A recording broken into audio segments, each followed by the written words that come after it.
So Fadi, we're here at NASCIO 23 mid-year. Tell me a little bit about some of the trends that you're hearing from the folks that you're talking to here and really across the entire SLED space. Well, the big glaring things right now is from the SLED perspective and the state and local government perspective, the landscape is continuing to expand and it's getting more complex and sophisticated. That is, when we have the remote learning trend, that's actually no longer a trend, that is the new norm. And we have resources and digital assets and tools and systems that we need access to that are not just on the prem, but they're in the cloud, they're everywhere, they're provided as SaaS. So you got everyone accessing everything all at once. And that is coupled with a huge appetite for adoption of more technology from the government side of things. So we're talking about enabling digital government. And there's no one entity right now that doesn't have an instance of a cloud, hybrid cloud, if not have fully moved their operation to the cloud. On the other side of things, the bad actors are getting more sophisticated and organized in their attacks, and they're leveraging that expansion. Ransomware as a service is the new thing, not actually new anymore. It's something that is available and it's very affordable by the bad actors.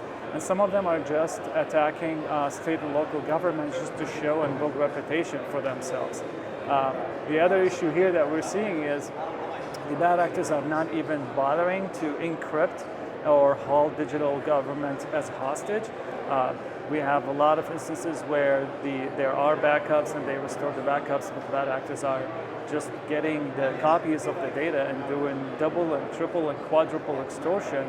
And after that, they still turn around and sell that data on the dark web for credit fraud and whatnot. So it is a very, very expanding and fluid situation that requires different type of attention than the way we used to give it before.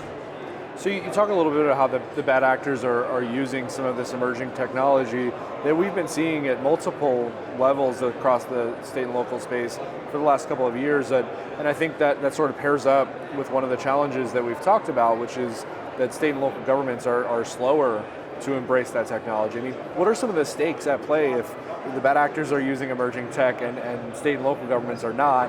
I mean, what kind of effects could that have? So the imbalance in the game right now, we went from talking about cybersecurity and getting more attention to it from the state of local government into, okay, now you need to be a little bit intentional about what you're doing. This is not about shopping for tools. This is about having a strategy. And a cybersecurity strategy has to talk to your strengths and weaknesses in the type of operation. So that is putting us in the state and local government in a place where we have to understand what do we have going on for us? What are our strengths? What are our weaknesses? What are our opportunities? And play our strategy in that direction. Having that said, now that is not enough. You can have a strategy, but what you need is a tactical approach to cybersecurity. So when we say strategy, we're talking about the cybersecurity strategy has to talk and be in line with your cloud strategy. It has to be in line with your data center strategy. Are you moving more stuff into the data center? Are you divesting from the data center? In that case, do you want to go with the SASE approach, or do you want to continue to have these single point of failures where all your cybersecurity stack is residing? So that is pushing us to a SASE strategy and a consolidation strategy, given that the landscape is complex and the pace at which the state and local government is moving is not enough, and tools alone is definitely not enough. So I feel like we're in a scary spot, right? These are challenging things, and I guess when you take these things all together, I mean, where do you see things headed in state and local government? What's sort of on the horizon? What's coming up for these folks? So this is the exciting part for me. Now that you have a cybersecurity strategy, now you need to talk about, and I'm coining this term right now, tactical cybersecurity.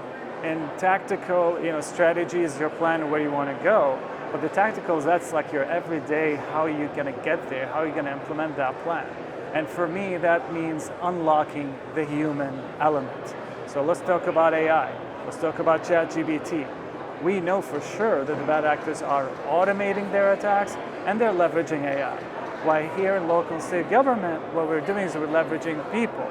Your tactical strength here comes in by going after automation and taking a lot of these tools and a lot of these manual things that your team is doing and take that off their table, off their plate, and have automation to work for you. Because at the end of the day, only machines are going to be able to start machines.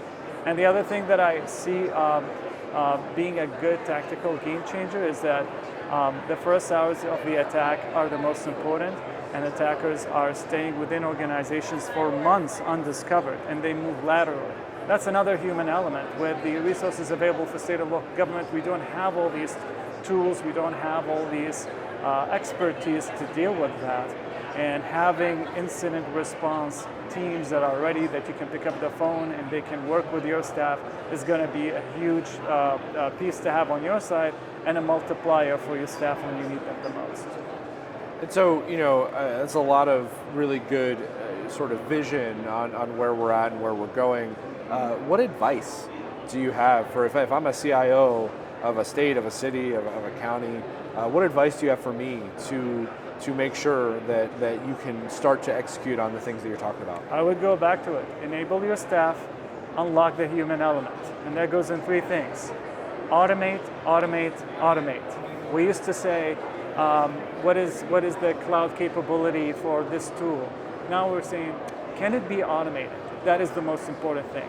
And the second thing is not automating the actions and the alerts and the responses to all these attacks and freeing up your staff for the real complex matters, but also automate the discovery. You're having a very fluid, dynamic environment where at any given moment a server is facing the internet that you don't know of, or another asset that showed vulnerability.